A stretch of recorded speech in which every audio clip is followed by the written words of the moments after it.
বন্ধুরা, মুড়ি দিয়ে যে এত সুন্দর হেলদি ও টেস্টি একটি জলখাবার তৈরি করা যায়, ভিডিওটা না দেখলে বিশ্বাসই হবে না।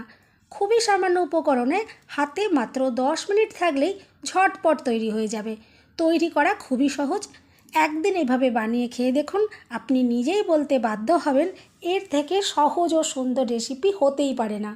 সম্পূর্ণ ভিডিও দেখতে থাকুন, আশা করছি অনেক ভালো লাগবে। নমস্কার বন্ধুরা, আমি পাপড়ি পদ্মাবতী ফুড ক্রিয়েশনে আপনাদের সবাইকে স্বাগত। প্রথমেই আমি একটা জায়গা নিয়ে নিলাম আর নিয়ে নিচ্ছি একটা বাটি মেপে 2 বাটি মুড়ি। সব কিছু একটু মাপটা ঠিক করে রাখবেন, তাহলে দেখবেন একদম সুন্দরভাবে রেসিপিটা বানাতে পারবেন। দিয়ে দিলাম ওই বাটিরই 1 বাটি টক দই। এরপরে ভালো করে একটু মিশিয়ে নেব।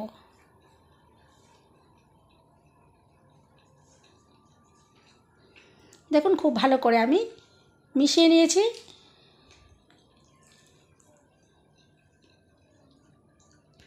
এরপর এটা একটু সাইডে রেখে দিলাম। আমি একটা প্যান বসিয়ে দিয়েছি গ্যাস জ্বালিয়ে, আর সাদা তেল অল্প একটু দিয়ে দিলাম, আর দিয়ে দিয়েছি একটা শুকনো লঙ্কা।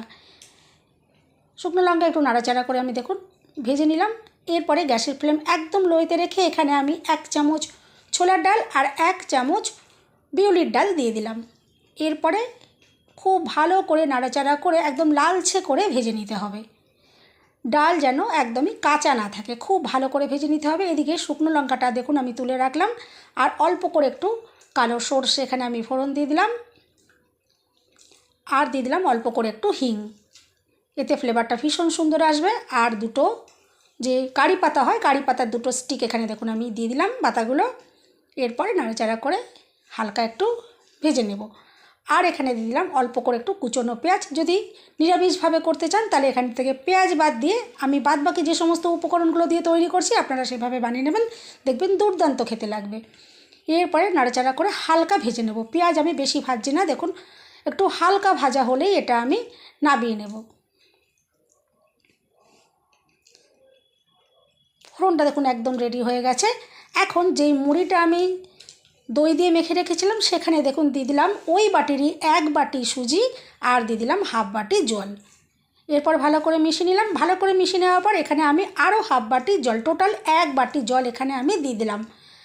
এরপর খুব ভালো করে মিশিয়ে নিয়েছি।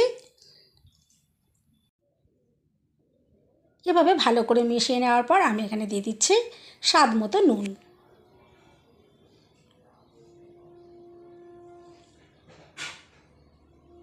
আর যে ফোড়নটা রেডি করে রেখেছিলাম সেই ফোড়নটা এখানে দেখুন কিছুটা পরিমাণে আমি দিয়ে দিলাম, সবটা এখানে দিচ্ছি না, বাকিটা পরে আমি কাজে লাগাবো।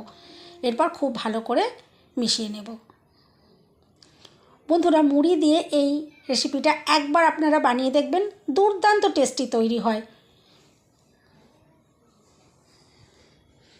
এভাবে দেখুন ভালো করে আমি মিশিয়ে নিলাম। এখন নিয়েছি দেখুন সামান্য পরিমাণে বেকিং সোডা। এরপর আবারও ভালো করে নাড়াচাড়া করে মিশিয়ে নিলাম। এখন এটা আমি চাপা দিয়ে একটু সাইডে রেখে দিচ্ছি। এরপরে আমি একটা চাটনি তৈরি করব, তার জন্য ভাজা আমি বাদাম দিয়ে দিয়েছি, আর দিয়ে দিলাম ভাজা ছোলা, আর দিয়ে দিচ্ছি 3 কোয়া রসুন আর অল্প একটু আদার টুকরো, আর 2টো আমি কাঁচা লঙ্কা এখানে দিলাম। ঝাল আপনারা পছন্দ মতন কম বেশি করতে পারেন। দিয়ে দিচ্ছি 1 বাটি ফ্রেশ টক দই,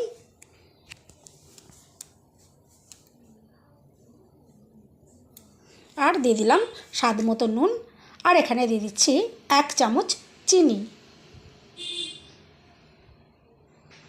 আর কারি পাতা দেখুন আমি এখানে দিয়ে দিচ্ছি, দুর্দান্ত একটা ফ্লেভার আসবে। চাইলে এখানে আপনারা ধনে পাতা ইউজ করতে পারেন, তবে আমি বলবো কারি পাতা দিয়ে তৈরি করবেন, অসাধারণ লাগবে। আর অল্প করে একটু জল দিয়ে দিলাম, আর দিয়ে দিচ্ছি 1 চামচ ড্রাই নারকেল। আপনারা হাতের কাছে যদি ফ্রেশ নারকেল থাকে সেটাও দিতে পারেন, বা হাতের কাছে না থাকলে নাও দিতে পারেন। এরপরে আমি ভালো করে একটু মিক্সিতে এটা দেখুন ঘুরিয়ে রেডি করে নিয়েছি। আর আগে থেকে যে ফোড়নটা আমি রেডি করে রেখেছিলাম সেখান থেকে দেখুন পেঁয়াজগুলো একটু আমি বাদ দিয়ে দিয়েছি, বাকি যেগুলো ছিল সেগুলো দেখুন একটু দিয়ে দিলাম। আর যে শুকনো লঙ্কাটা ভেজে রেখেছিলাম দেখুন এভাবে একটু দিয়ে দিলাম, দেখতে অসাধারণ লাগছে আর খেতেও দুর্দান্ত। এভাবে যদি না বানিয়ে খেয়ে থাকেন একবার অন্তত ট্রাই করবেন। এরপর দেখুন যে মিশ্রণটা আমি রেডি করে চাপা দিয়ে রেখেছিলাম, এখন এই মিশ্রণটা আমি নিয়ে নিয়েছি। আর যে ফোড়নটা আমি রেডি করে রেখেছিলাম পেঁয়াজ দিয়ে, সেই ফোড়নটা দেখুন আমি এখন ফ্রাই প্যানের ভেতরে দিয়ে দিয়েছি।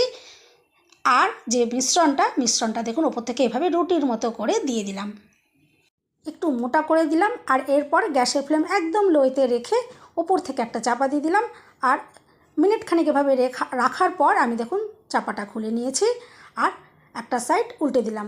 এরপর আমি আবারও চাপা দিয়ে দিচ্ছি আর এরপর আবারও মিনিট খানিক, মাত্র 2 মিনিটের মধ্যেই কিন্তু একটা এরকম দেখুন টিফিন রেডি হয়ে যাবে আর দুর্দান্ত লাগবে। দেখুন কত সুন্দর কালার এসছে।